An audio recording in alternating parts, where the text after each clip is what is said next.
Good evening, everyone.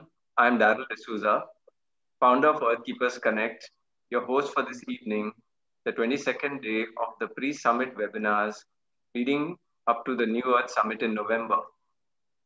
It is the second edition of India's first integrated summit on solutions to our problems in health, food, farming, and environment.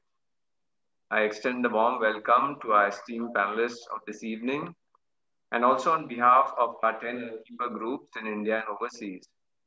And we express our gratitude to you for taking out time from your busy schedules to be with us and to share your wisdom so that all watching this webinar and its recording later may understand why we need to return to more natural formats of living. That's our topic for this evening, eco-friendly homes and living. I will start with introducing our panelists to the audience. Roopesh Rai is the founder of Green People, the goat village Bakri Chak, a farmer at soul, chef by heart, and a brand engineer for livelihood. He believes that there's always an idea in idealism, and he wears his idealism on his sleeve without fear or apology. Deeply affected by the scenes of death and destruction at the cloudburst at Kedarnath, he walked away from his working life at Taj Hotels in Thomas Cook, India, to do something pro climate, pro people, and for profit.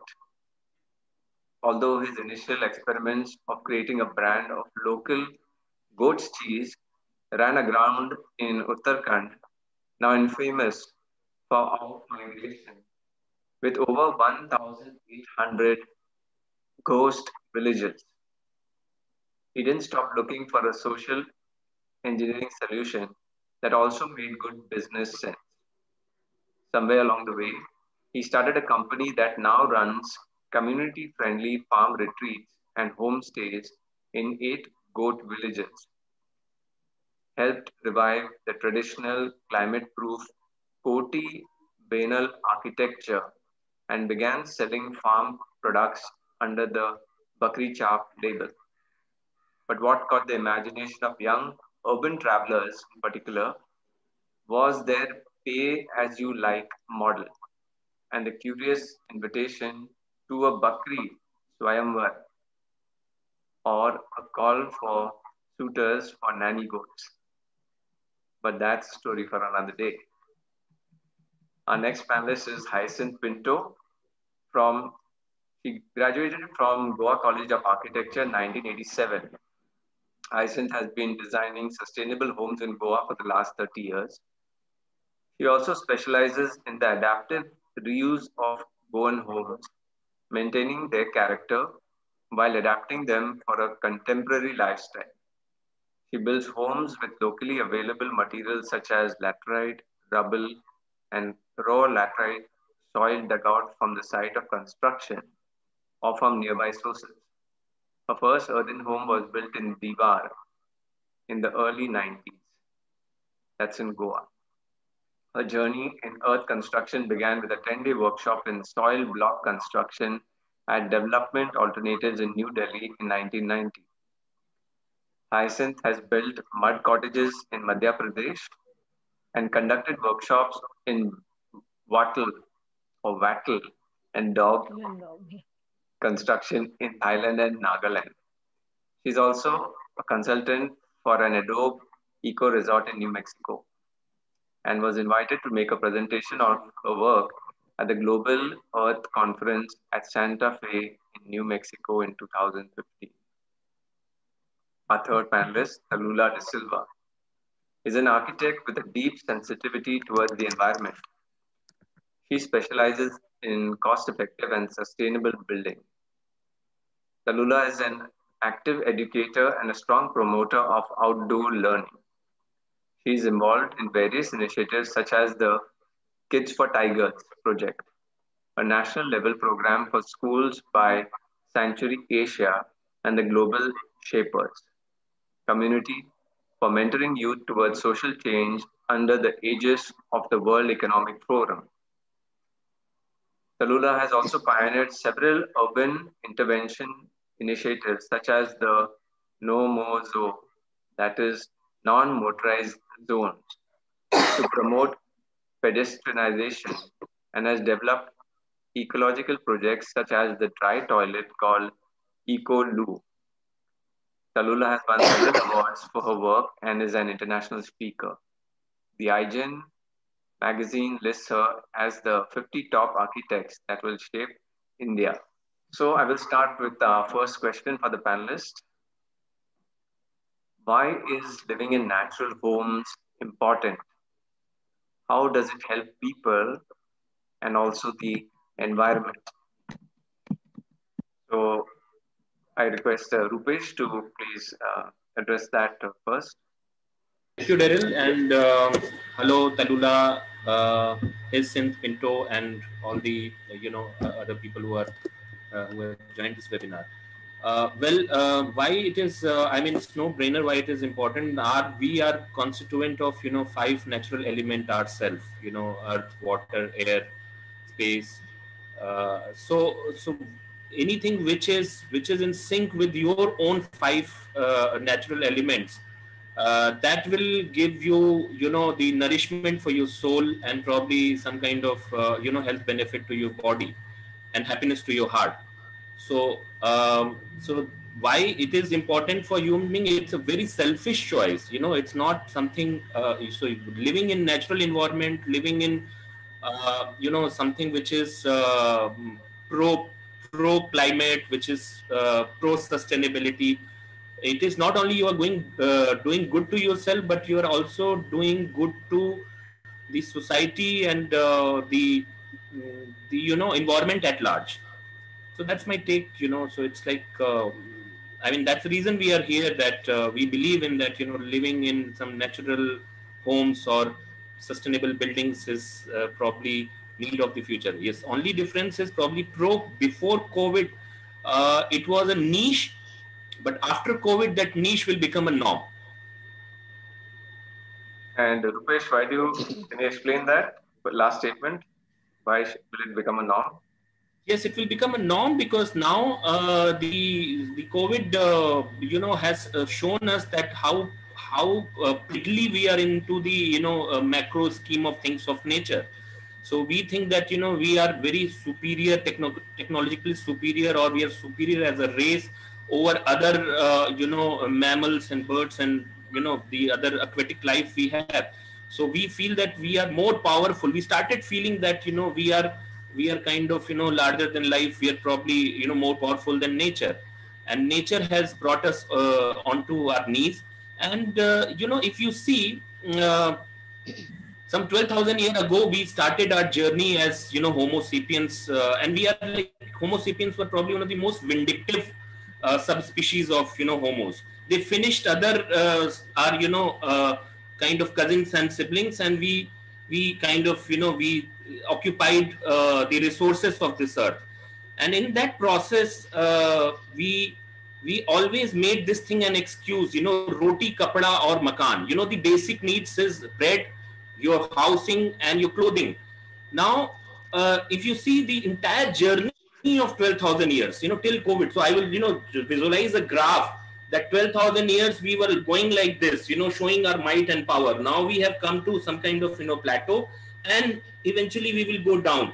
So the all three things, roti, kapada, and makan, all three are in excess. And when I say makan, this makan, I'm talking about the piles of concrete we have created elsewhere. All three things are in excess. For last 12,000 years, we had been just, building upon it. We were, in the name of roti, we were creating more and more roti, and, doing so much of artificial production. In the name of makan, in Noida, where I live, there are 100, and if you just Google ghost town, you will find Noida extension. There are 101 projects, skyscrapers. There are no takers. They are like, they have kind of extracted all the resource of earth. Water table is going down. We have created so much of mass of, concrete all around. So there are, and 50% of the malls, concrete malls, are deserted. and the remaining 50% inventory which is occupied, there is a 50% discount going on, but yet they do not have 50% of their anticipated footfall. So both roti, kapda and makan, and kapda ki baat karo ab, to there are 70% this thing, cloth goes in landfilling. It is after, I think it is textile is third most polluting industry. So the all three things which we said that it is our basic need, that need, when that need was replaced by greed, we didn't realize. And now this COVID has been a kind of equalizer for everybody. And now the whole action is going to be, whatever was so far prerogative of environmental organization, or some kind of social organization, all those things are going to become the norm. So the new three basic needs are going to be saaf hawa, saaf zameen, or saaf pani. These are the needs of future.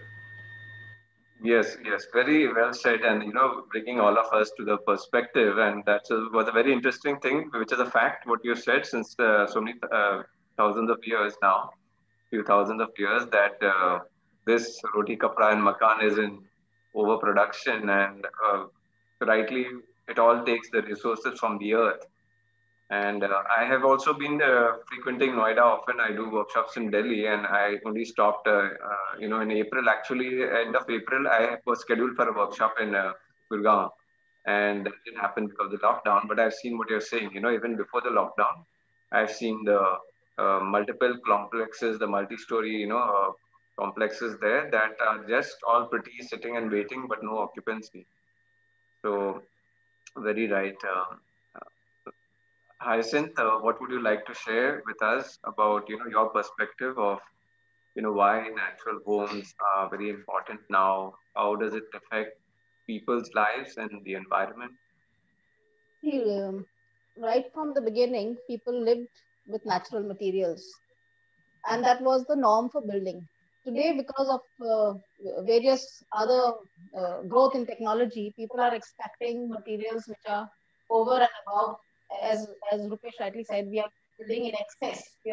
Everything is becoming in excess, and the kind of materials that we need, we want speed, we want to build fast, we want to build like knockdown structures, prefabricated structures for which we need plastics and concrete and things like that, which you wouldn't need if you follow the normal natural processes. The important thing to know is that when you're living with a natural environment is that you actually get grounded. We have materials all around us which are constantly exuding and having negatively charged, positively charged ions, free radicals, all that, and we are absorbing that all the time. When you're living in a natural home, you are grounded, you're earthed. Just like you need an electrical grounding for electrical system, you need to be grounded even for your own body, because we are carrying charged particles all the time. That's one aspect.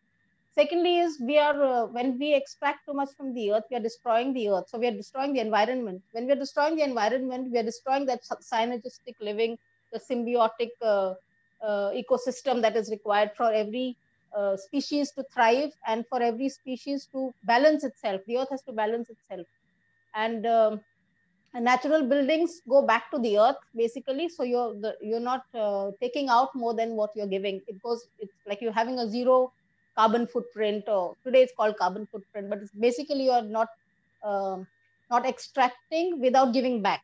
So you're making a zero neutral what you say consumption. Your waste is also reused. When we build natural homes, we treat our waste correctly. We compost whatever our food waste. We recycle whatever we have, in terms of usage of materials. And so you're creating a zero balance. Yeah. So that's what the zero carbon footprint is about. Then in terms of health, you have to, if you building a natural home, you're having proper ventilation, cross ventilation, which is natural air movement, and that constant air velocity and change in the building is very important to give you good health. Today we live in air conditioned homes, and you're breathing that recycled air, and there's no way to completely extract all the impurities from that air, basically, because you're not getting the free flow of clean, fresh oxygen through the house. So very important to ventilate the homes naturally. natural daylight, you feel very healthy in the sunlight. Sunlight that comes into your home kills the bacteria. If we keep our windows and doors closed, or we don't have adequate light coming in them, the home is unhealthy. Then when you have a lot of paint like plastics, plastic emulsions and acrylic paints, they exude a lot of VOCs, which are again harmful to your life. When you're breathing them, they're very carcinogenic, and then they also cause lung diseases, kidney diseases, and asthma and other kind of illnesses. So and when we have all these laminates, they have formaldehyde, which are also harmful. So all kinds of materials are exuding all these um, toxins into our air, which is also why natural ventilation is very important. So basically, your health is harmed, human health is harmed, and then you have all diseases being caused because of poorly designed and poorly selected materials for building. Actually, it's the selection of materials, selection of finishes, design processes, design details that really make a healthy home. So a home is where you're spending most of your time, and even the buildings that we build, we are all the time living our lives in buildings. So if we are going to be wanting our health to be good, we have to basically live in a natural environment as close to nature as possible, because nature rejuvenates you. Nature uh, takes away all the negative energies. That's my take. Thank you, Tallulah. Hyacinth, Tallulah, would you please share with us your take on, the importance of natural homes? Thanks for your inputs, Roopesh and Hyacinth. I completely agree with what they have said so far. And for me, I think we begin with, how are we living today? So if we look at our current homes, they are like cages. We are packed in a box. Our designs have watered down to literally like an animal in a cage. And and therefore that has a complete impact on our psyche and what we have become in a way. So if you look at living conditions today, we are largely living in concrete homes. We are largely living in spaces which have very little interaction with nature. And we have all the materials that are used in construction today are far more synthetic, right? So obviously that is going to have some impact on our health, on our living, and on our psyche.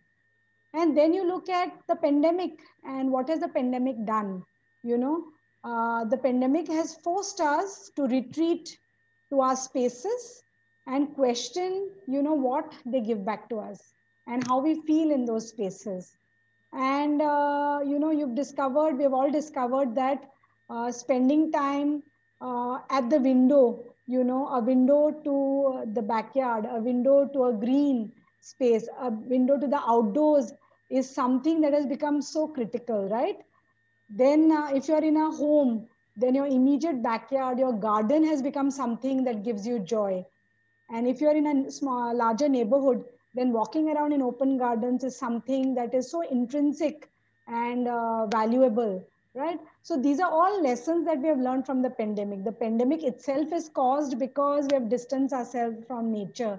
There's a huge amount of, destruction of nature, whether it is, and if you look at the population today, all of us have become consumers to a level where we are consuming 4 times of what would have been used by our future generations, right? So that is one aspect. The second part is, I spend so much time in nature, so it gives me great joy. I don't feel complete in a day when I have not gone outdoors, And so you look at how animals live in nature, if you see, they have not they've evolved to respect nature. They've always built the same kind of houses. They've not tried to be, more intelligent in a way where they've tried to use synthetic materials or something like that to improvise to the detriment of their own living. It is only humans that have done that. And so you take all species, they take everything that is found in nature, they use that, and they use mechanisms which either cool the space, give them natural protection and so many other things. So, and if you look at it, animals don't generate waste. Whatever they generate becomes part of nature. Okay. So, if you look at this comparison, that means our early humans derived values from the way animals lived. So, if you look at our early, humans or our forest communities or traditional communities, our indigenous communities, how do they live? They again take from nature. So, whether it is a farmer, he will take soil from the nearby fields and build his home. If it is a person who is living in the forest, he'll take, again stones, material which is in the backyard, wood in the backyard, or thatch in the backyard, and build his home. So everybody is doing that traditionally. So why have we changed that? We have wanted to be different maybe, and we think, there is more to be gained. And there is a flaw in that.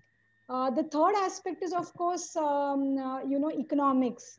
So if you look at it, whether animals, the way they build, or our traditional, communities, whatever they built lasted for a long time, right? So it could be used, it was like an asset which was used over 2, 3 generations. We have houses which are 500 years old. We have houses which are 200 years old, you know. So why that is important? Because when you take a natural material and build with it, it lasts you longer. So that means there is better resource management, and it serves value for the 2, 3 generations that are to come, So everything that our traditional, practices boast of are really, really valuable and make sense. And today, because of the pandemic, because of our living conditions in modern cities, and the impact it has on our health and our psyche, I think we need to question and go back to, natural living. Thank you for those insights, Tallulah. And I have been, I agree with so much of most of what all the panelists are saying, and of course, I didn't find any negative thing in it at all. It's all adds up. But I just wanted to share that I have been calling the modern cosmopolitan cities and the concrete jungles, the graveyards of humanity, because touching on what Roopesh said, the five elements. So when we live in these concrete boxes, even what Tallulah said about the air quality, so we're looking at earth, water, fire, air, space. And as far as earth goes, living in a multi-storied complex, you do not get proper earthing. That's you need the negative ions from the earth to neutralize inflammation and free radical generation in the body. So it's been, yeah, almost a decade that I've been telling people about, the only natural home is I would never do more than ground plus one if I'm looking at earthing, and that also with natural materials. So in the city, you don't get the earth element, enough of the earth element.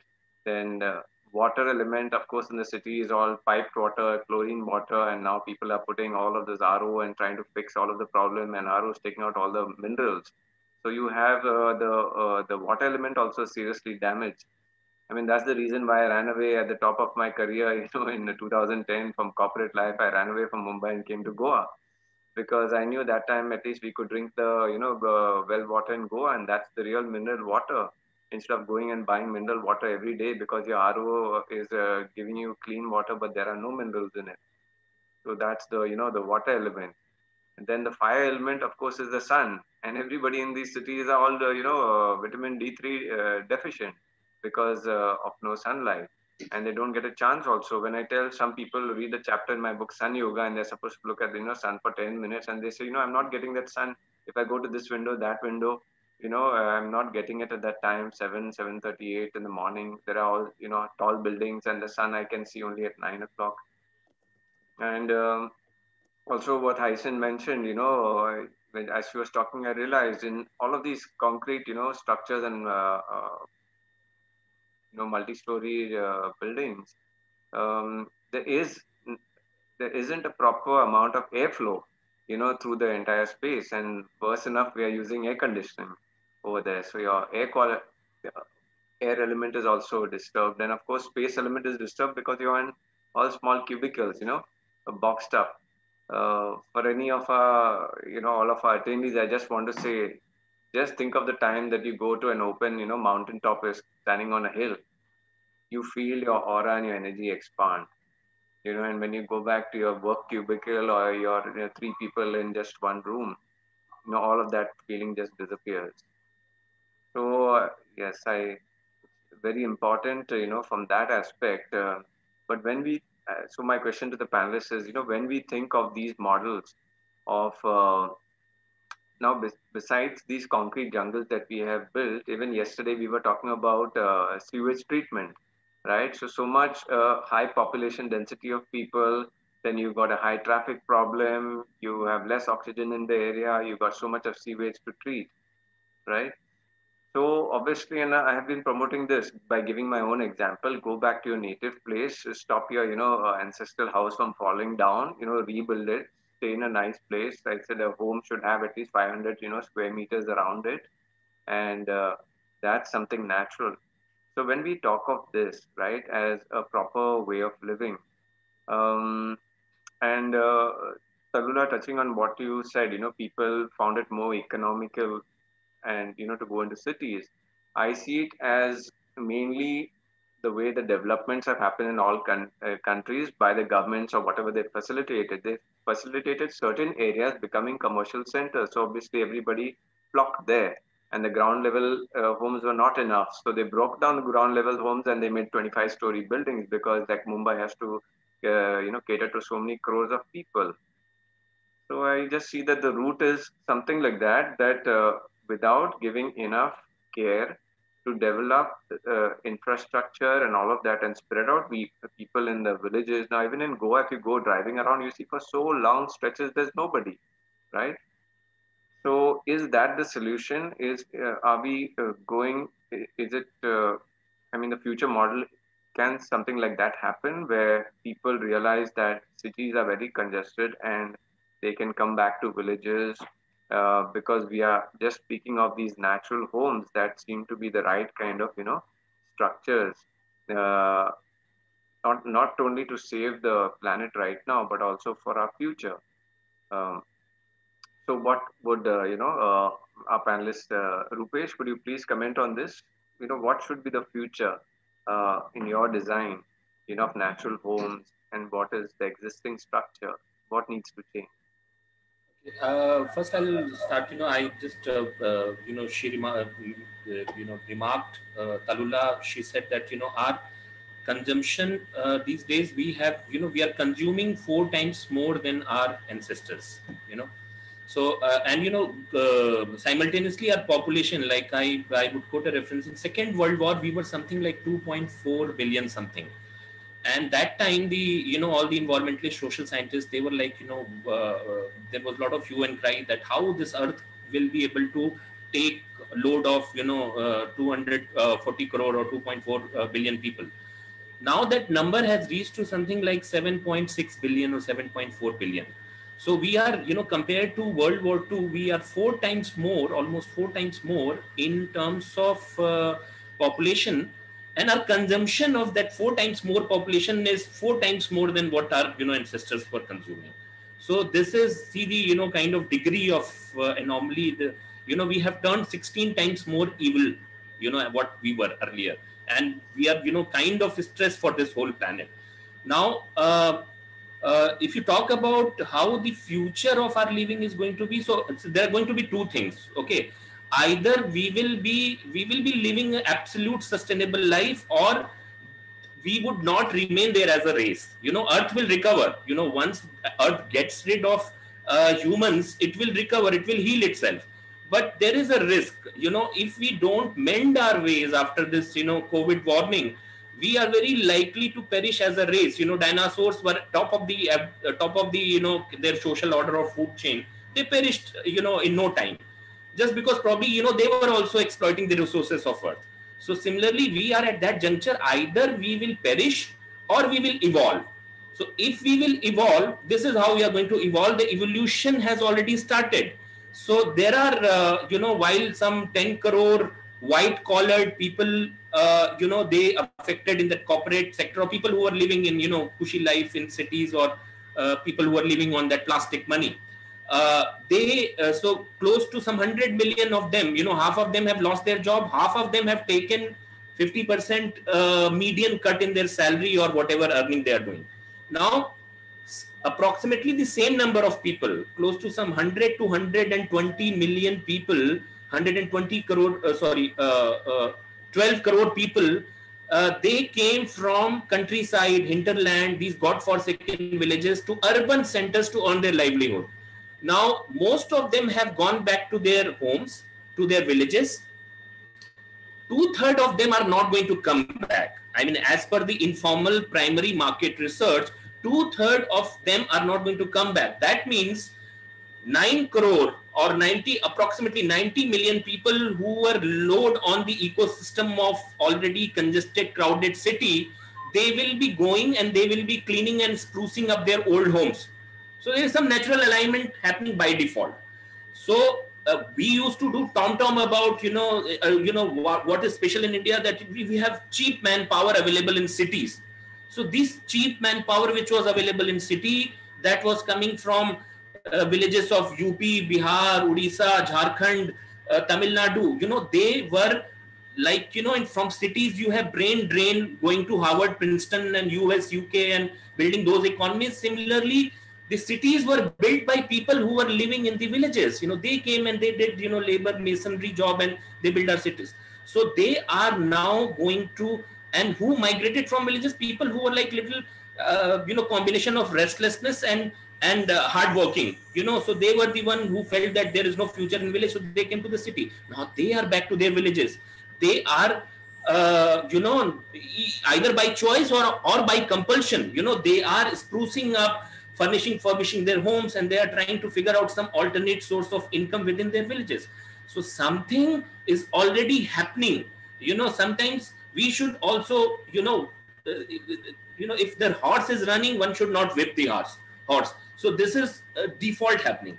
Now, another thing I would like to add here is, so there are two ways to look at it, commercial eco-living and personal eco-living. So in personal eco-living is automatically getting occupied. But the commercial eco-living, there are a lot of, I feel that there is a pseudo approach towards it. So what we do in terms of doing sustainable living, we will use, I have seen, some wood houses, which, they have used Burma teak and they have imported teak from Burma.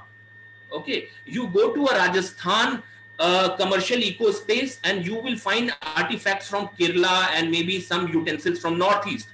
So in the name of making it ethnic, eco sensitive, so I feel that is another, view that is just a kind of eyewash. You feel that there is a carbon footprint offsetting is happening, but actually how much carbon has been generated. So the answer lies in hyper local.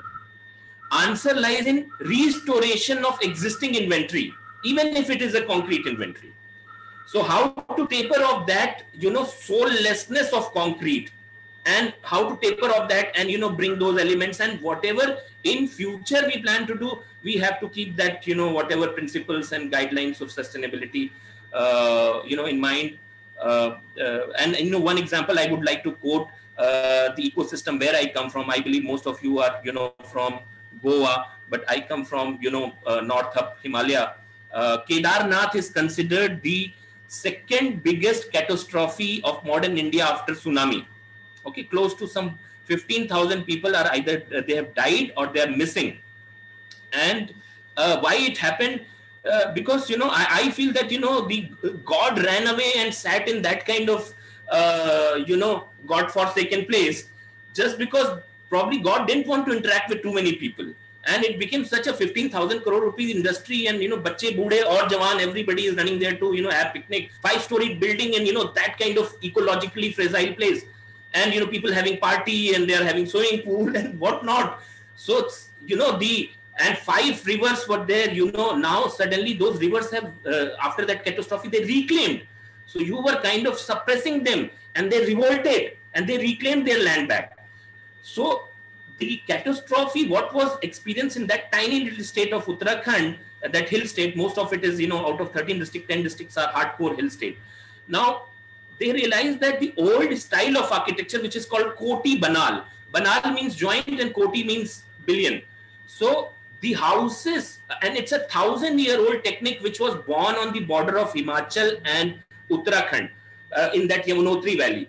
So they realized that the Koti Banal, which was 1,000-year-old technique, the houses which were made from Koti Banal technique, and you would have 5-storied building of Koti Banal houses.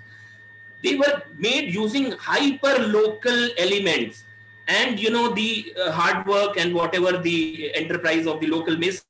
Now those buildings didn't, they weathered so many earthquakes, flash floods, cloudburst, whatnot, but they were intact. And all the modern, wherever the catastrophe had maximum impact, were the places where people were living in concrete and steel houses. So few people would understand it by love, and few people would understand it by threat of Almighty. And if they do not understand, then we our future as a race is, there is a kind of question mark, big question mark. Thank you, Rupesh, for that wonderful perspective. And yes, what you said, that nature itself or God are the elements, and now COVID has kind of rearranged things for us and brought us back to this space. And especially COVID has decentralized everything. So we are actually looking now, even in Goa, the whole New Earth Summit is about, it's also working on this pandemic recovery plan, and we have been brainstorming and talking in our group about it. And it turns out that now we have to design a local, eco-friendly, self-sustained, village and economy as well. And I think that should have always been the case.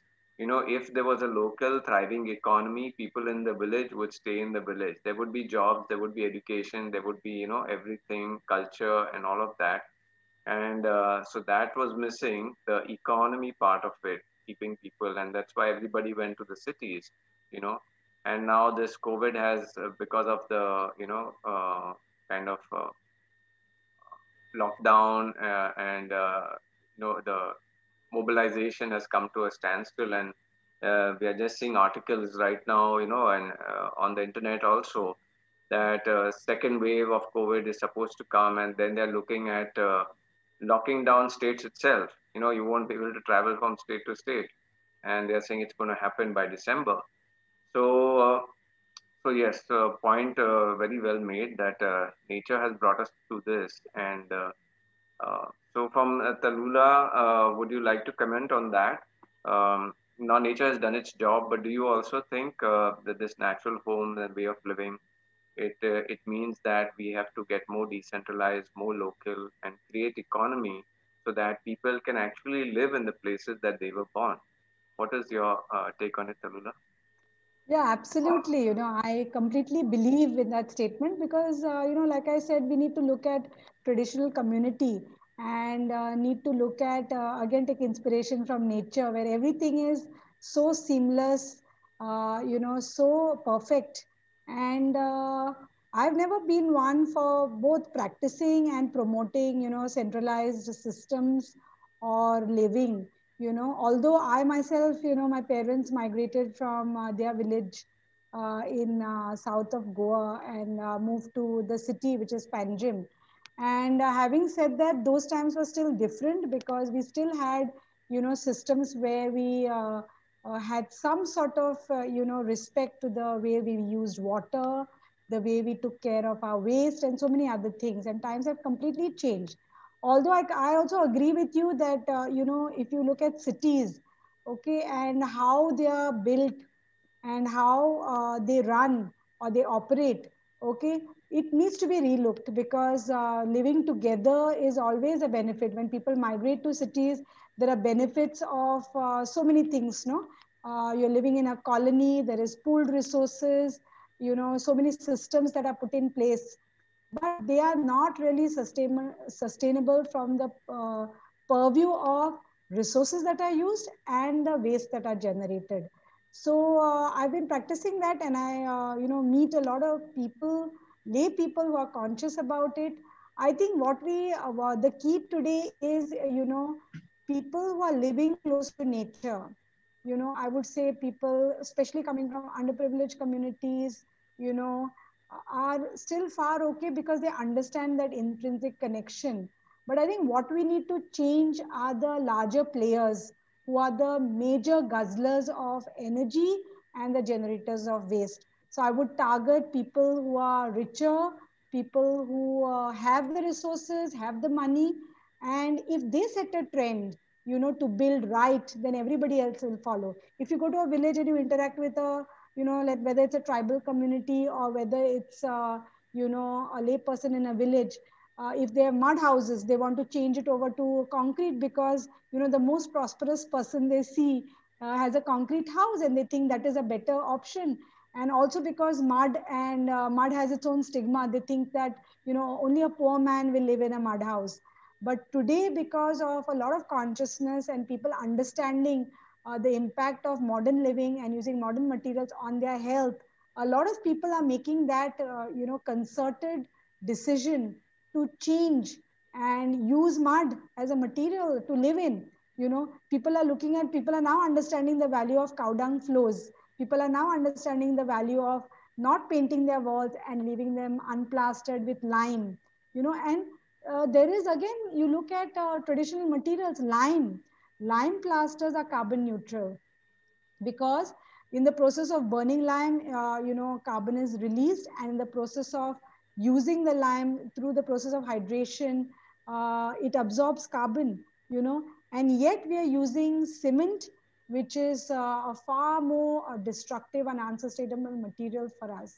So I think today people are beginning to understand, and I hope that with the pandemic, people begin to change. I meet a lot of people now. I'm building a lot of houses collaboratively where everybody has a consciousness. They've understood, they want to do better, they want to be able to build a better house. And I think as facilitators for the same, I don't think as architects or as professionals we can dictate terms, but it's always a collaboration, like collaborative community, to understand that this is the resource we have, this is the land we have, this is the material we have, and can we use it, in a more justified manner. And I think if everybody does that back in their villages, everybody does that in their little hubs, I think a lot of difference can be made. Yes. Yes, thank you, Tallulah. And I just wanted to comment on some discussions that I had with people when I, talked about the city is too congested and you should relocate to the villages and live over there. The first question was, how are we going to earn in a village? And I say, well, my case is such that I'm earning double than what I used to earn when I was even up for CEO in Mumbai. And the only reason that is so is because, the first mover. So this is an idea, and this is, kind of a carrot. Those of you who will be first movers from the city to the villages, everything is changing. Everything is, becoming a greener version, or there's a new, better education system happening. There's better clean energy happening. There is better like home building happening, and every facet of, human society, there's a change happening. And those people who come to the villages and bring in the new technologies, of course, they're going to set up, they're going to be enterprises. They probably will have 2 3 companies. When I'm here in Goa, I do 5 6 different things, so I have multiple options of earning money. So that's the message what I want to give. First mover will always get money.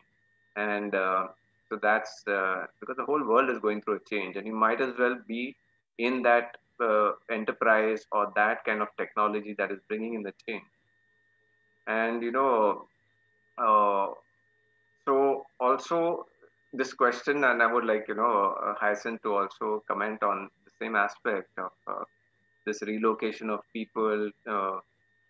Another thing that I'm putting in is that actually that I've been, whether you're going in flight or you're going in row and you're on the road or trains and you're traveling, you see so much of vacant land in between.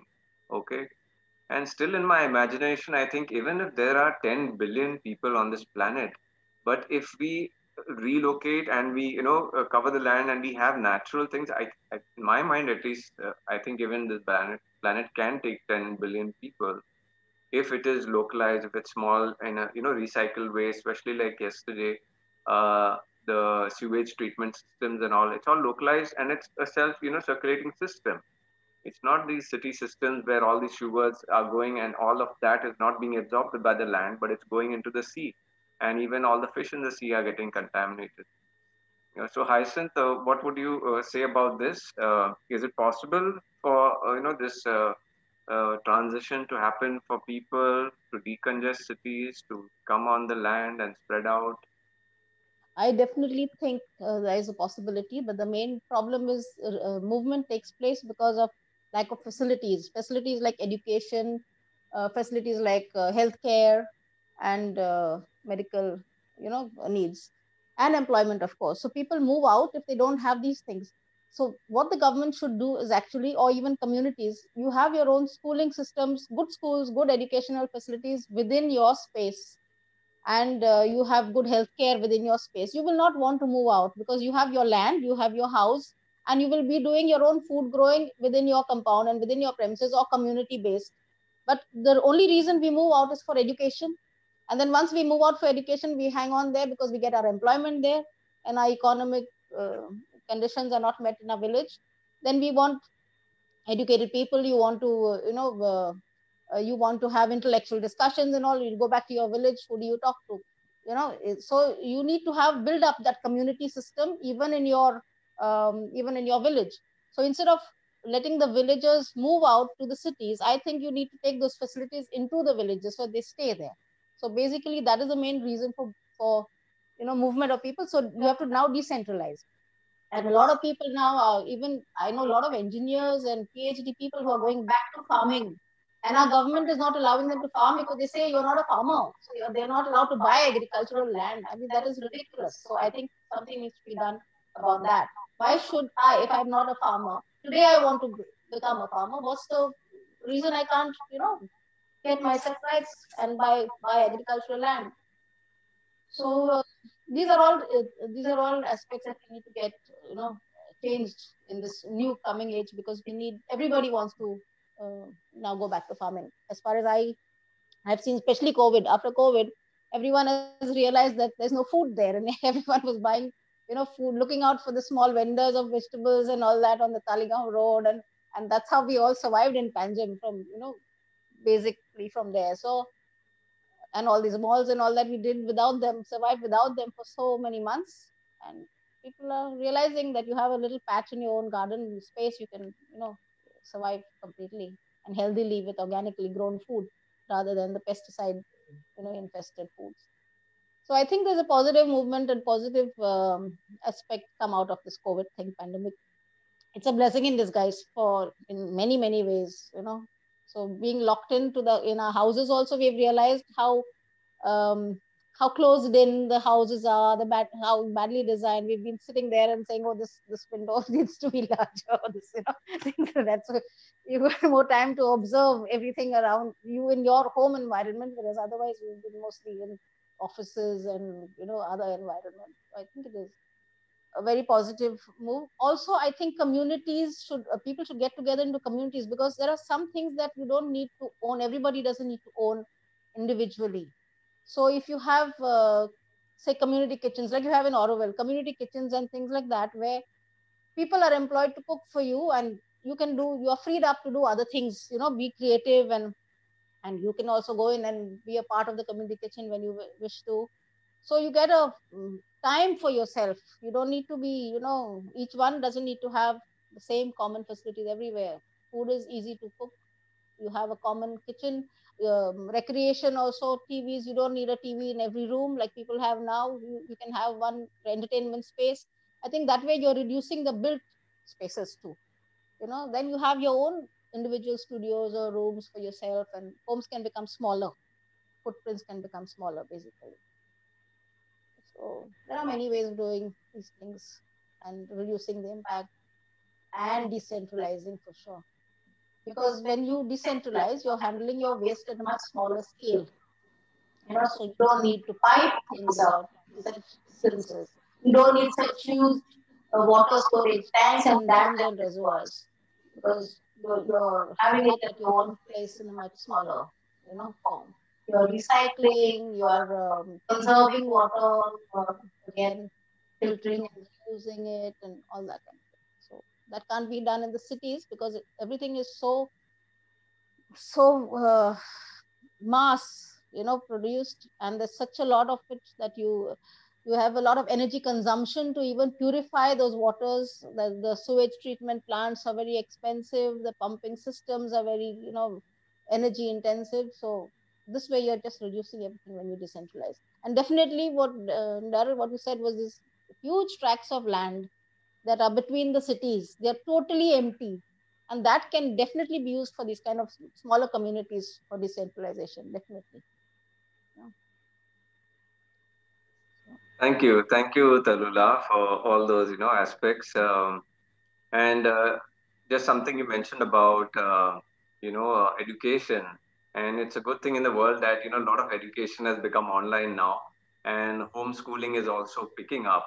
And I'm completely I'm a complete believer of the quality education and focused education that can have happen online. And from online, it comes maybe into a classroom or a group of people, and if activities have to be done, they design the activities as per what is taught over there. So online education, not it should not necessarily be assumed as you're just sitting in the room and things are going in your head. There can be a lot of activity. Everything you learn, you can go out and practice in your community.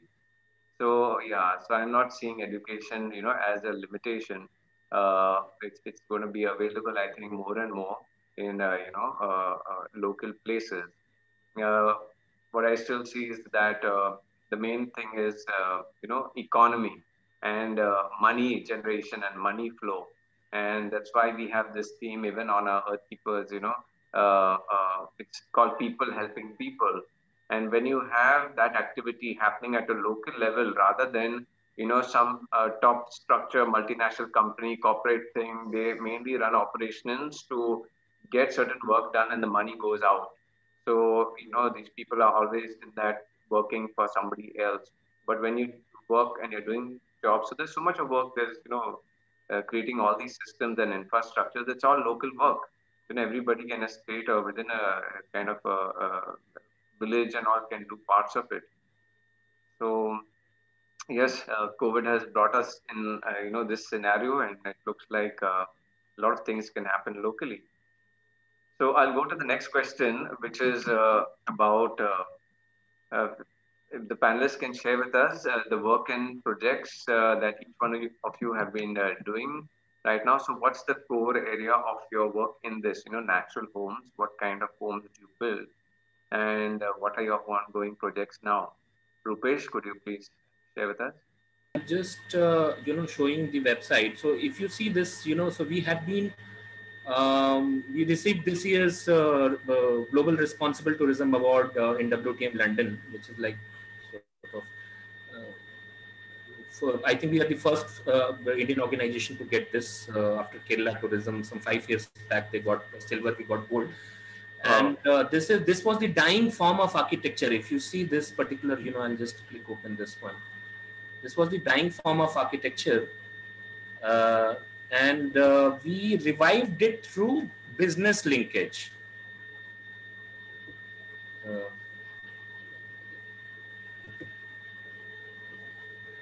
So if you see the houses, this is how we try to restore the old abandoned. So Uttarakhand is also known for its ghost villages, which means there are 1800 villages which are vacant now completely.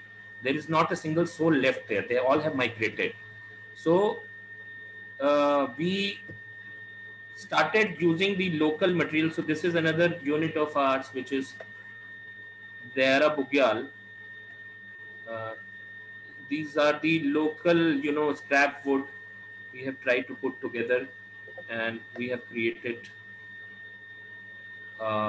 without actually we temper the landscape in terms of putting some exotic flower or having those manicure grass lawns. It is all asymmetric, everything whatever is growing on the default principles of permaculture or food forest. I mean, we are not doing it by design, but whatever nature is happening, we are having a very kind of limited sort of footprint in whatever we are doing.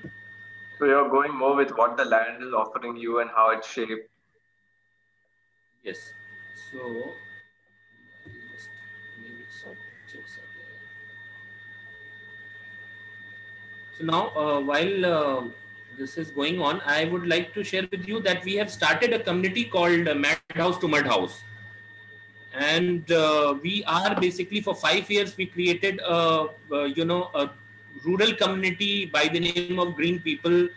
So we created a rural community with urban consumers. Now we are, this is Madhouse to Mud House is an endeavor to create an urban community with a with rural business models, and people from all heterogeneous skill, diversified skill set, they are coming, they are becoming part of our group.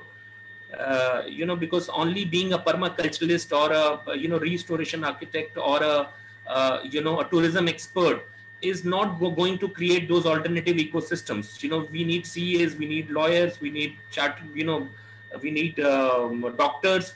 So this is what we are doing under this community, and it's like kind of group of some 50 odd people, everyone having 1% stake of this company, and we will be picking up these sustainability hardcore within the guideline and purview of sustainability kind of uh, projects.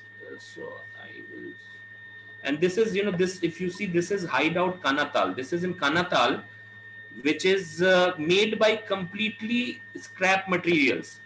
Even your bed sheet, your commode, your bathroom fittings, they are donated by some 5-star luxury hotels, where as a part of their refurbishment process, they have to, for luxury suite rooms, they have to change every year, which are in good condition. So here we have made the entire unit of this Kanatal through whatever has been given to us by our previous guests, or some patrons like hotels, etc.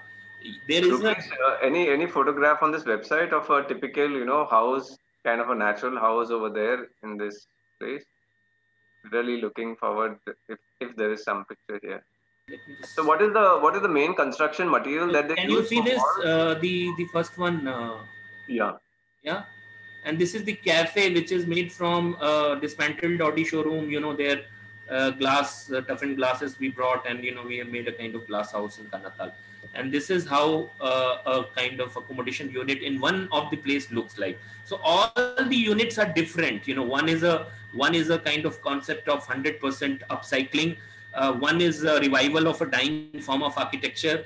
Another is 100% eco, because every material is hyper local. Like after first project, we realized that how much wood we have consumed, and in consumption of that wood, people like us probably are a bad example, because if you are consuming wood, then forests are being cut.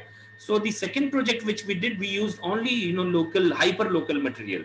And the third project was a stage above. We thought that we have to be hardcore upcycling sort of project, rather than reviving a traditional architecture, or making something which is super eco.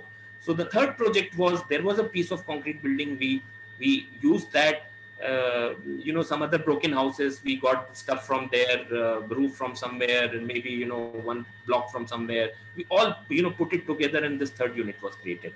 The other units where we are going, the other units under Hideout brand, we are simply kind of taking over the existing place, or maybe training the villager to upkeep their existing place, and not doing what both the architect panelists they said, that there has to be a lot of natural element. So this is what is missing in the old houses, because they were used to be, most of the time they used to be outside their home. So they were getting enough of, so they were not suffering from nature deficit disorder. But right now we are suffering from multiple destination disorder and nature deficit disorder. So now when we go to a village, what we find that those houses are using all earthy materials, but they are claustrophobic. You don't get much of sunlight in most of the traditional style of architecture. So little bit of that clever modern intervention is needed, that make bigger windows. Now people are most of the time indoor, so they have to kind of experience outdoor while being indoor. Unlike the erstwhile are the kind of forefathers, they used to be outdoor most of the time. So this is, I mean, and we are like more of a social engineer. We are not someone from domain of architecture. We are basically social engineer and a creative marketing linkage for the rural ecosystems of India. Every village has got a unique tale to tell. Every village is on the verge of cultural and agricultural bankruptcy, and architecture is not in isolation standalone. Everything is interlinked. Your micro cuisine, your micro architecture, your the language. The more the diversity, like in jungle, the more the diversity of these schools of language, architecture, culture, costume, the healthier is the ecosystem. Just like biodiversity keeps the forest healthy. Okay, okay. Very nice. Rupesh, thanks for showing us all of those and also your experiments. So, I'm understanding it's an ongoing project, and in every location, you are trying to innovate and trying to use, what is local and what makes sense there. That Innovate and renovate. That's Yes, it. yes, wonderful, and also yes, make it because of your business model, and may for profit also, which is important because for profit becomes sustainable. So that lovely linkage of what you're trying to do to appeal to the urban people to come and stay, that's wonderful. So that's also a movement of bringing people from the cities to to your place, and probably if they do 2 3 visits and like it, then someday they will want a home over there. And we don't promote tourism. We are promoting living. Go Yes. live. Enough of tourism has been done. It's been done to death. So I think yeah, my last statement was towards that a person who comes and experiences for a couple of times, probably after that, they are inspired to come and live over there. So that's wonderful. Tallulah, would you like to yeah, please share with us the kind of structures you're doing and what are your ongoing projects right now? So, I mean, it's been 20 years. I've been trying to practice, the so-called eco-friendly architecture and largely doing houses and hospitality and institutional buildings, which basically use natural material as far as possible. So I did buildings, in my first few years of my stint with architecture and my practice, where even thought was given to rainwater harvesting in terms of passive systems, recharging water, having water source, and so many other things. Yeah. So over the years, I found that the biggest challenge is basically, there are two. That is, one is there is a set of clients that come and they say that, I have a budget, and there is the budget is a restriction, and I want to build, an eco-friendly house. And the budget then allows you, to be able to be limited in your expenditure to build with more natural materials and to build right. Yeah. Then, of course, there is another set, like when a client comes to you and says that, I have the money and I would like to build, really good sustainable house. But many a times that sustainability is not understood, you know. So I find that, one is you need to understand why you're building a so-called eco-friendly house. What is the intent? And is it just the building? you know and it is all systems. So if you look at it, this is not a picture of one single building. It's a building with all the other systems possible that you need to integrate. So today the problem is, as architects, as planners, as engineers and developers, builders, everybody is looking at a build structure in isolation. So if you have a building in a city, it has nothing to do with the rest of the city. That is why you find that the building will be giving off a sewage, garbage, a lot of pollution, simply because it has not made that connection to the rest of the city and its people. Okay. So similarly, when you design a building, in any location, whether it's a village or in a suburb of a city or in a hinterland area, it needs to have that association with the land, with the community. Okay. So I have constantly tried to, make sure that I convince clients whenever they come to me. So the first process is convincing that this is the right way to build, always taking, insights or learnings from the way traditional community build. Okay, so the first one, the top picture is of a house that I did many years ago, like 20 years ago, in a village called Makazana in South Goa, which had rainwater harvesting systems. It used a natural stone, and we built foundations with random rubble. Even the walls were built with random rubble. I had to teach many of the masons at that time, because most of the time today also, you see how do people build their buildings and what is the workmanship that you get. It's very limited. Most of them are experts at building concrete structures, but many of them don't know or don't have the know-how of how to build, traditional buildings, whether it is local stone or with mud or with wood. So there's a process also that I follow in every project, that we train, workers with a particular technology and how to use that material. I've tried to use, a lot of waste materials in the building because it makes perfect sense. So if you're going to use glass and build and make windows, and there are large expanses of it, it is just unsustainable. And it makes perfect sense to use waste bottles instead. And it brings down the cost. It also makes the building more pleasing. It also makes the building more cooler. I've tried to use technologies like filler slabs, especially when there were a few buildings which had a concrete slab. So where the total material cost would be reduced, the material itself would be reduced, and you would have an overall, cooler slab or a surface. I worked with, so most of the buildings that I do again draw from traditional systems. So most of them are load bearing structures where I use stone, that is laterite stone or basalt stone. And nowadays I'm largely concentrating on focusing on mud and trying to eliminate use of concrete or cement completely.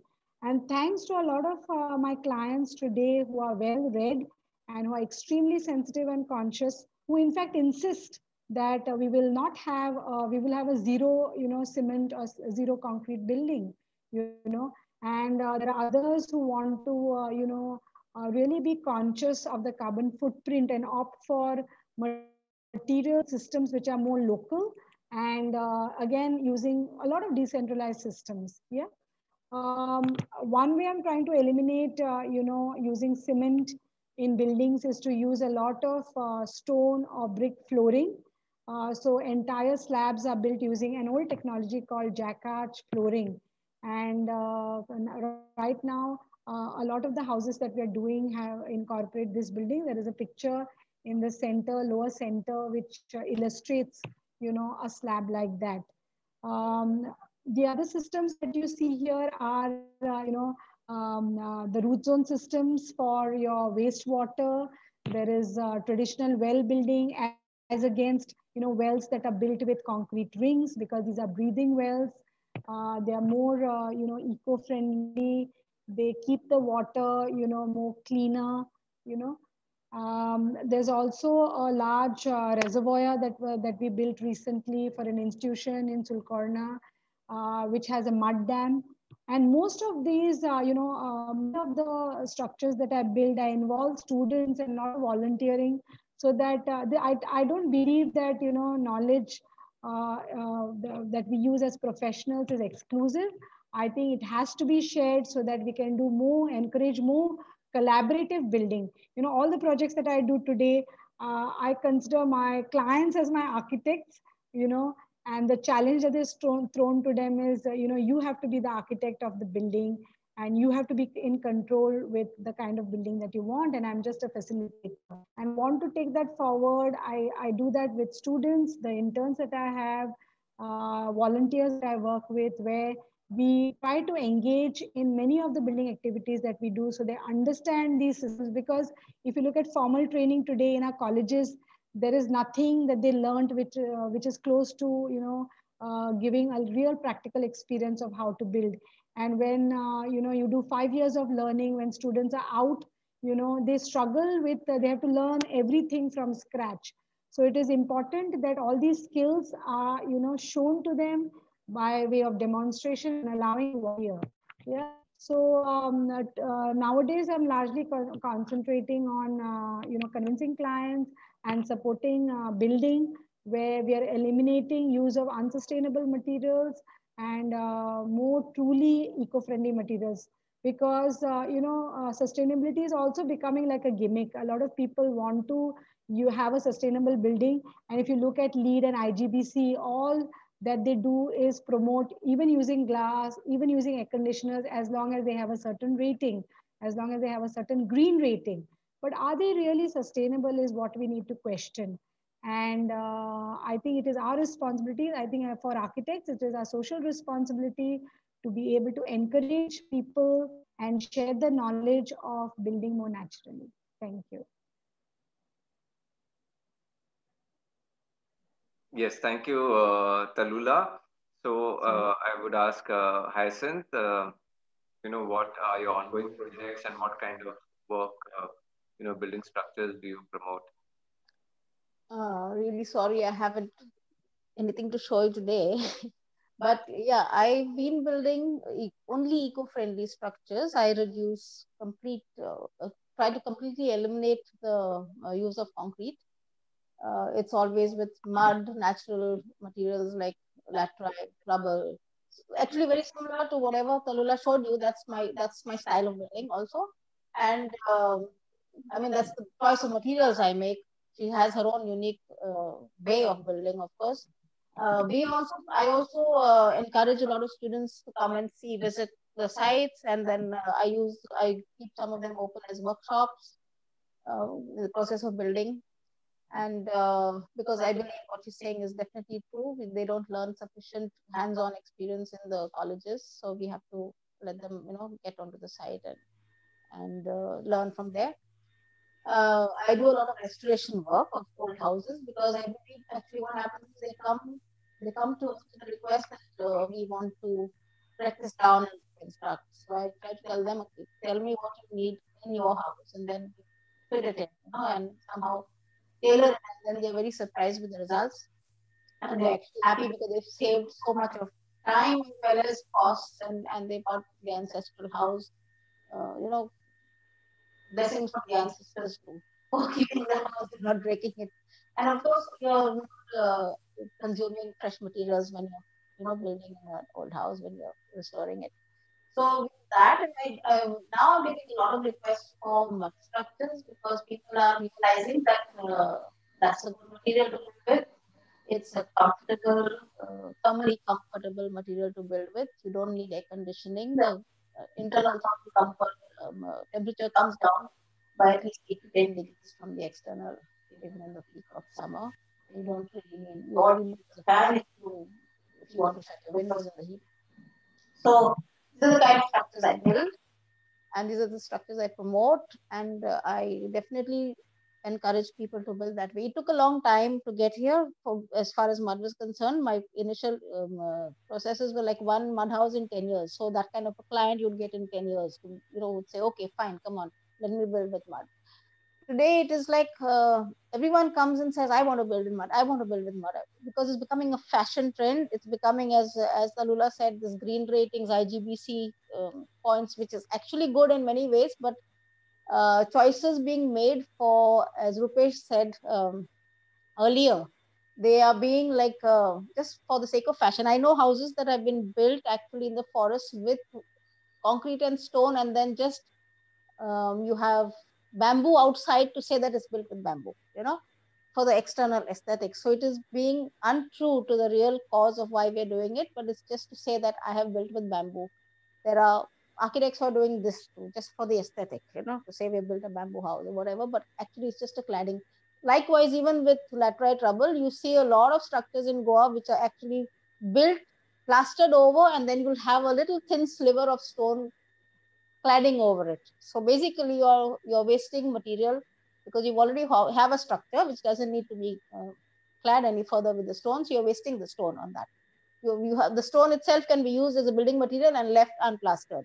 So there are these unsustainable ways also of making something look like it is true, but it's not true. It's faking. It's like makeup on anything. It's like so. But we don't do that. We build, like Tallulah said, with random rubble, load bearing.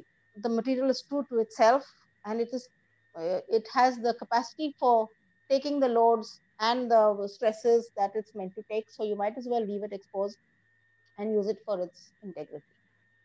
So that's the kind. Yes, thank you, Hyacinth, and for yeah, all the people who got the invite to this webinar from either Facebook or email or WhatsApp. We had shared last year's presentation, which has got the structures and the videos that Tallulah and Hyacinth shared last year. And if you didn't get the invite, just go to our website, the New Earth Summit. Okay, in the video section, you will see uh, their all those details, and also in the end slide, you'll get both of their contact details. Now, I'm seeing a lot of messages from our audience asking for the contact details of the panelists. So I'm so happy that people want to get to you and get some ideas and some work done from you for natural structures. That's that was our third question. How or just sharing your contact details, how our audience can get in touch with you. So now I'll take from the Q&A box, some questions. Here's a question from Vartika. Hi, I stay in an apartment in Gurgaon. How do I make my home eco and sustainable? Any panelists who wants a shot at it first? Well, agricultural land is allowed to buy now in Gurgaon. Haryana government has made that amendment, so I can tell from that administrative point of view. But So, how? Rupesh, question is about her apartment. Yeah. So current apartment, how, what are the tips? What can she look at? Some things she can do in making it eco and sustainable. If she's already got an apartment which is built, all she can do is change maybe the systems of her water, recycling of water. She can use solar energy instead of the conventional energy system. You can augment because you already have what you have, what the builder has sold you. So you got to start eliminating what has been given to you and start feeding in something new. As far as the building is concerned, you can't do much because it's an apartment block. You won't get permissions. And stripping off an old floor to put in a fresh floor doesn't make sense either, unless of course it is things like granite, which is basically unhealthy because it's radioactive. You should not use granite, by the way, for interiors. It is very bad. So if it has got that kind of negative impact materials, then I would advise you strip them off and redo it with lime and natural stones, other natural stones. But as far as infrastructure, your services are concerned, definitely you can make a change there. For your lighting and for your water treatments. For your plumbing, you can recycle your grey water to flush your toilets, and your wash basin water can also get into your WC flush tank. Things like that, smaller things. You can't do it for the whole building, only for yourself. Thank you, Hyacinth. Tallulah, you want to add anything further to that? Yes. So I would say first step before you do anything to the house is to change a few of your own ways and systems in terms of habits. So I also live in an apartment which has a large terrace. And when I was concerned about, many unsustainable practices, I saw litter, garbage. I began looking at my own generation of garbage and started composting, started segregating, and really achieved a zero waste kind of lifestyle. And it's very simple. In an apartment, you can get a composter which you can keep in your balcony or even in your living spaces or your kitchen, and put all your wet waste in it. So that is one. Okay. See, the thing is, to be sustainable, whatever we want to do, whatever changes we want to do to make ourselves better as people and better in our relationship with environment, the change first has to come from within. If we consciously feel that change from within us, we will be able to change everything around us, not just in your apartment, but even in your housing society. So I think so that garbage segregation and composting you can do within your home, and then take it on to your community or your housing society. I did the same, and it worked till a point where leadership changed, and people said that, okay, let's not do this, let's go back to an old system which is not really sustainable. Many other things you can encourage your community or your colony to do is harvest rainwater. I'm sure you will have pipe water supply, and in Goa at least much of the we have very low pipe water supply. So what happens is we have a lot of tankers that harvest water, pump water from surrounding wells, fresh water wells or springs, and they bring it to these gated colonies. And so if we harvest rainwater, even if it's for a month, you will have at least used utilized free water that you get, which you can harvest in your tank, and the entire colony can use. So I would say don't do any changes, drastic changes in terms of breaking down your flooring and your this, because that would not be sustainable, right? Because you already have resources that you have used there, and breaking that would entail wastage of material. So do things which are easy with your movable furniture. Bring a lot of potted plants in your house. If you don't have green spaces, a single pot has so much life, happening in it, like a little ecosystem. And to watch it every day, you'll find yourself very happy, looking at the green plant, looking at little caterpillars inside in the soil.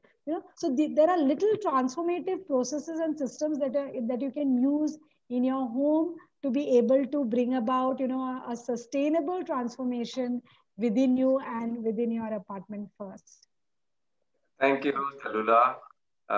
And that also answers Manish Shah's question, which was same: what changes can be made in a house concerning constraints of urban living? One short question from Preeti: what type of flooring can be done rather than using marbles or tiles?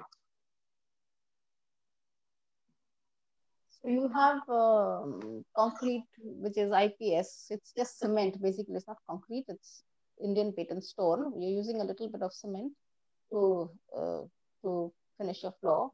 Or the main thing is, if you're living in a mud house, you have just clay tiles, terracotta tiles that are set in the soil itself. You just compact your earth and you set your terracotta tiles in that.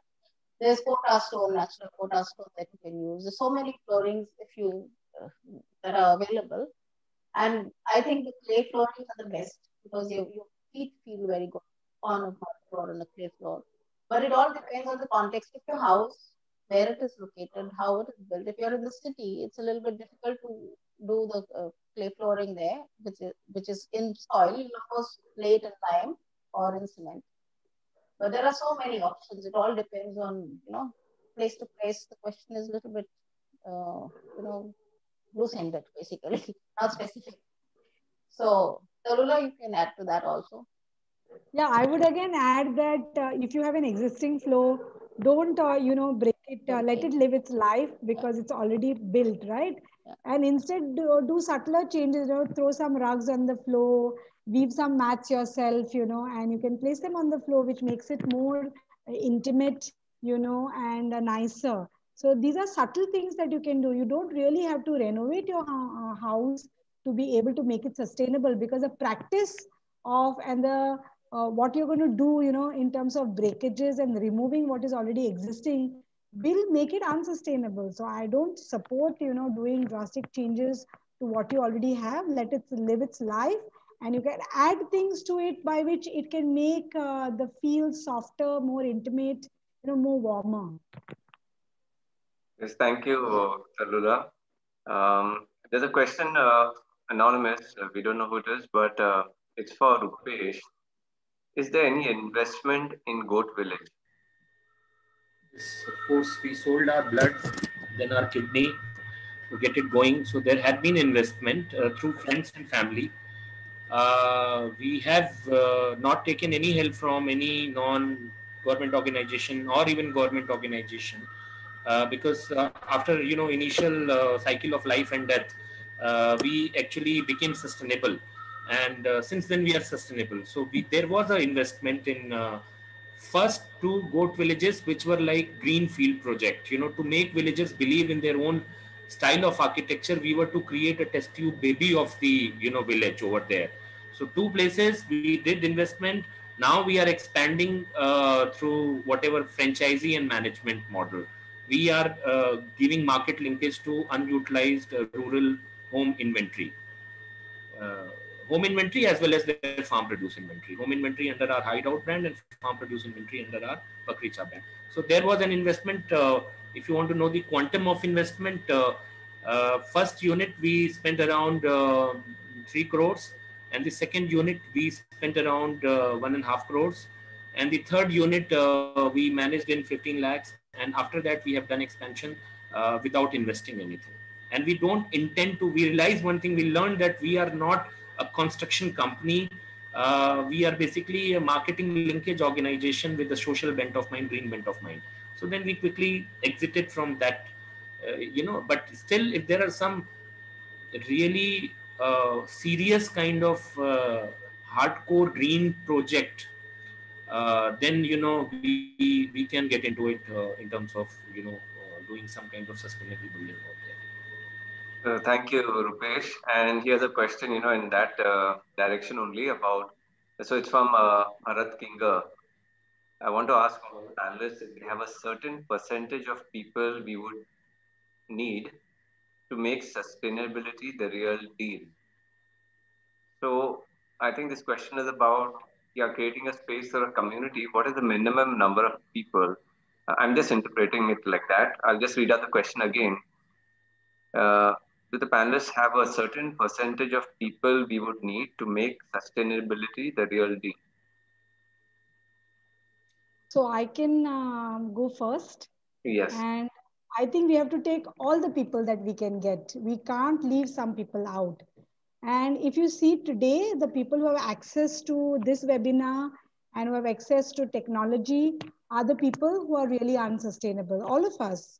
And if you look at people living closer to environment in their villages, in forest communities, in hinterland villages, in unreachable villages, inaccessible villages or spaces, they live the most sustainable lives.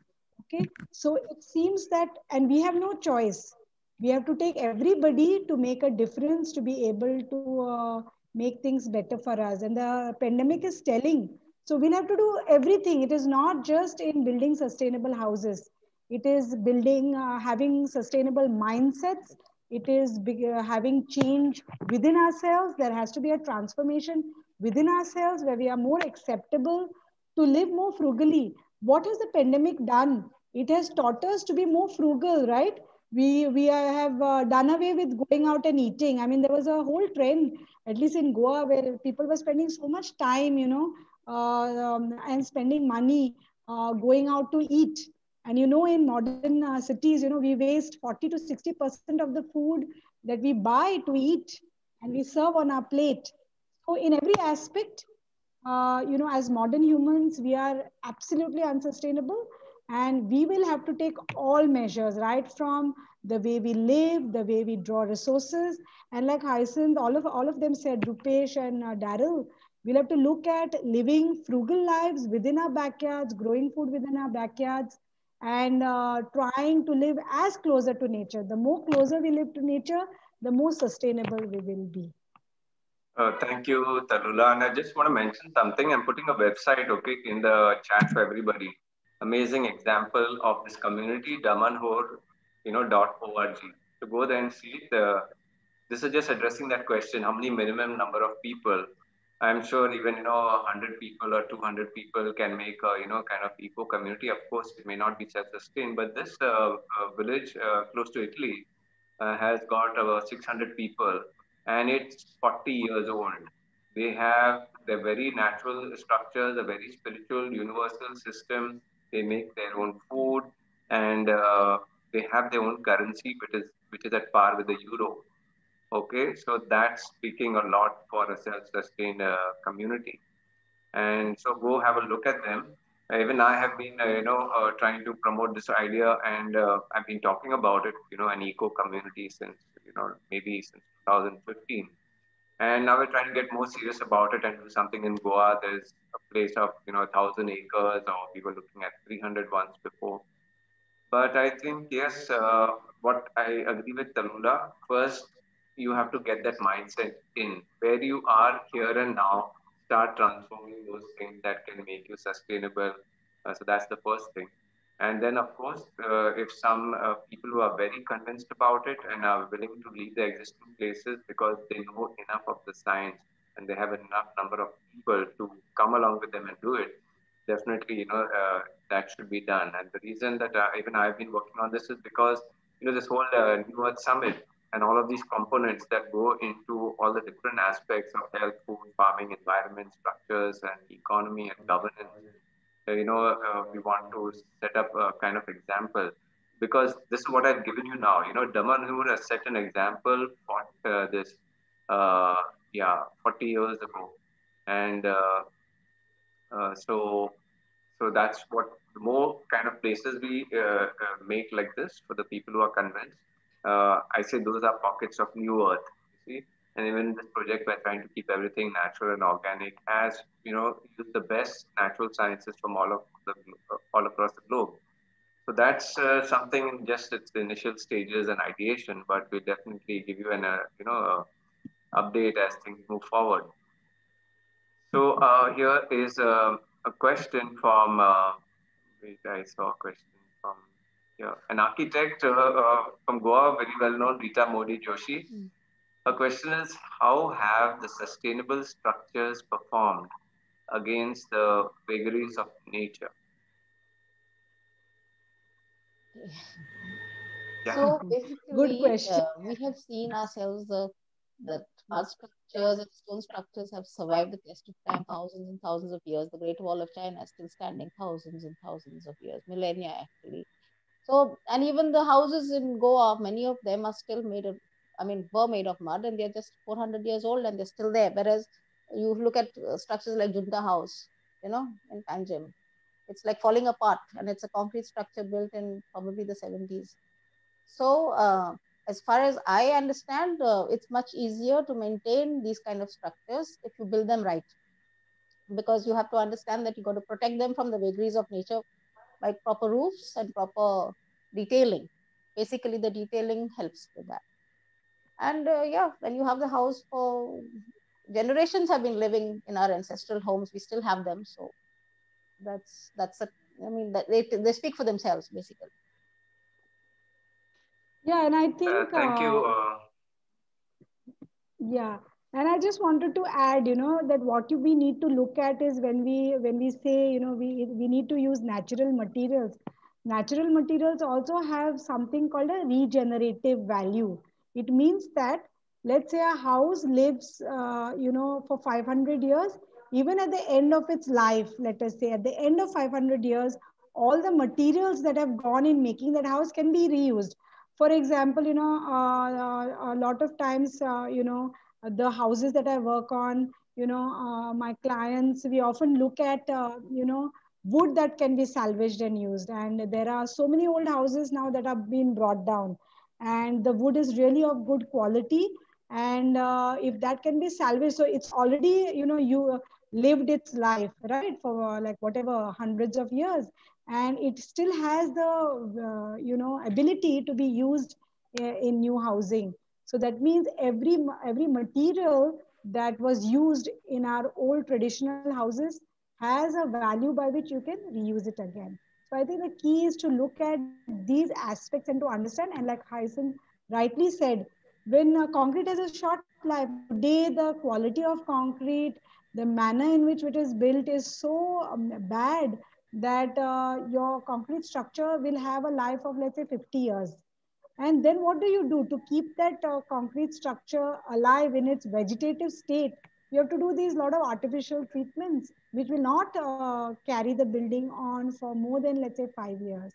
So is that really sustainable? Yes, thank you for that insight, Tallulah. And to give my own example, this wall behind over here, this my house of it, it's over 100 years old. And I think in the wisdom of my father in 1980, he was renovating the house and just changed the old wooden beams that of the tile roof because they had termites.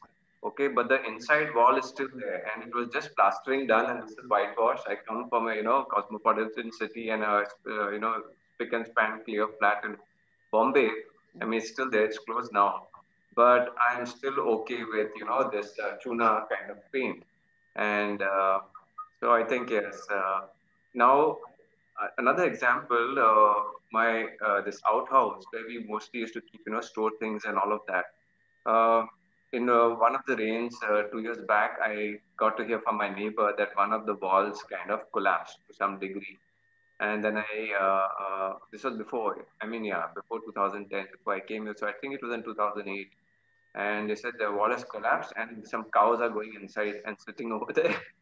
So I came down and I saw the reason for the wall to collapse. Okay, what had happened is the beams were there and the tiles were there, but because it was not looked after, a lot of leaves from the trees fell over there on the tiles and they composted it. They became like compost and other plants.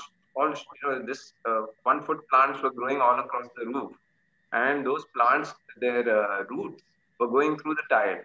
So when the heavy rain was coming through those passageways, the water was able to creep inside under the tiles and the edge of my wall. That started getting water seepage. Okay, and that was the reason of the collapse of the wall after 100 years. Okay, so this is testimony to what mud walls and simple wooden structures and tiles can do. And yes, I'm coming from Bombay, where our own building went for redevelopment after 50 years. Now it's like compulsory 40, 50 years. The piping is gone bad, cracks are there, the RGG structures, and the slab is falling, and you can see the members all rusted inside. So this is for comparison, what we're doing in our cities where 50 years compulsorily, things are going to fall down. And here in villages, you're having houses going on for 200, 300 years. Amazing. So I'm going to the next question from Sharmila Sinkar. How should an ideal sustainable house be? Of course, that's a big question, but a smaller part to it. Are mud houses sturdy? So I would extend that question because it's been my thought also. So when we say, are mud houses sturdy? In your experience, ground floor, like we have all seen in Goa, last for 300, 400 years. So what more could it be? Ground plus one plus two. Will that ground plus one, for how long will it last? So basically, a mud house needs a good, what Laurie Baker said rightly, a good hat and a good shoe. So basically, a good foundation that keeps away all the storm water from it, and a good roof, extended roof that will keep the rainfall out of its walls, off its walls. And so the roof should be such that it is leak proof, as you rightly said. There were plants growing through, and therefore your mud wall collapsed because the roots grew through and the water came through. So basically, if you have a good roof which doesn't permit any ingress of these kind of plants or seeds growing through it and water coming through it, then your mud house can last long. So there are a lot of materials nowadays that you can use to roof a mud house. And it can, as far as loads go, you can build even up to 3 floors with mud. Yeah. They're doing it in, there are 5 stories, I think, in Auroville with mud blocks. There are 7-story structures in Egypt and stuff like that, but we are talking about rainfall conditions. So you can even build that here if you give the walls proper protection with awnings. So you have awnings at every level, and you can protect your walls from rain. Or you even put in a mud plaster, mud render that will throw off the water, so you protect your walls from rain. So as far as sturdiness goes, if it is load bearing, you're asking about the load bearing capacity. The load bearing capacity is up to 7 floors for sure. That's what we've seen. Wow, that's so amazing. Tallulah, would you want to say something more? And for our audience, could you explain what that, awnings is? Sorry, what did you say? What? Awnings. Awnings, okay. So basically, I've seen mud that weathers over time if it is completely exposed to the rain. So like Hyacinth rightly explained, all materials in a house that you use which are more natural will require some protection. Like stone is anyway hard. So even if you have it exposed and, with more modern lines, and if there is constant, rain hitting it, it'll still, be okay with time. But mud needs a little care.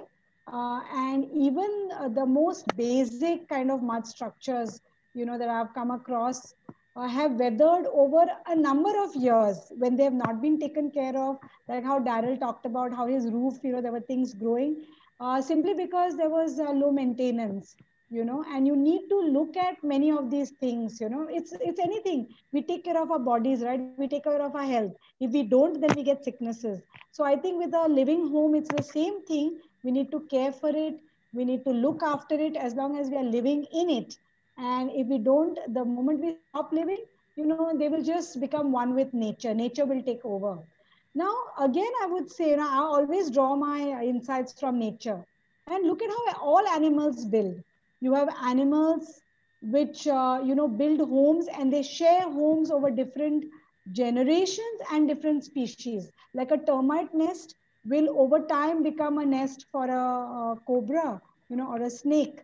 And if you look at a termite nest, it's a city in itself. It has air conditioning towers. It is built so well. And I learned this from one of my clients, who gave a fantastic example and a case study of a old house in Sri Lanka where, this where the mud from termite nests was used to make plasters because it doesn't crack easily. It is already processed by the ants. So if you look at examples in nature, you will find materials that are used. You see potter wasps. You see a bird which is called a swallow, which makes a nest with pellets of mud. It makes laddus, joins it together, and uses it for years together. It doesn't have to do any repairs. And the same thing, which Hyacinth has reiterated is mud is a lifelong material. It will not deteriorate. But yes, if you don't live in it, if nature takes over, then yes, it will give way.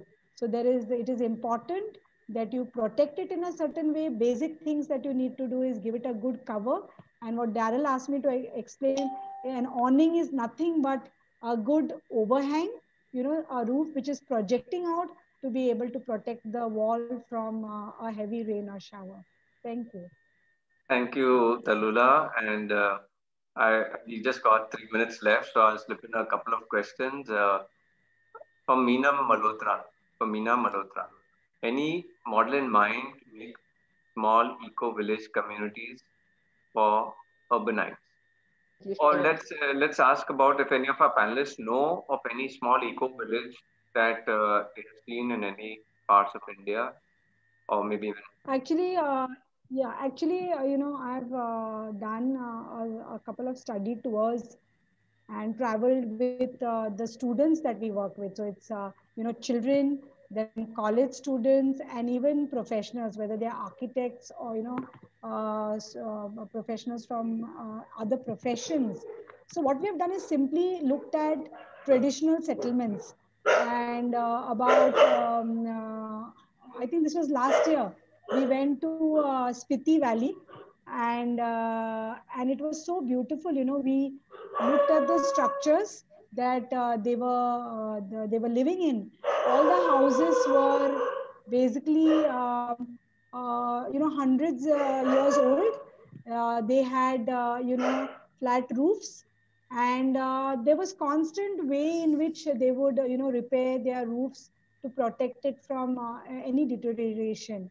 If you look at their lives, they lived as a community together, building their homes together, had livestock, and grew their own food. So it is important to first participate and connecting with our rural traditional communities to look at how life is like and how life was for us earlier.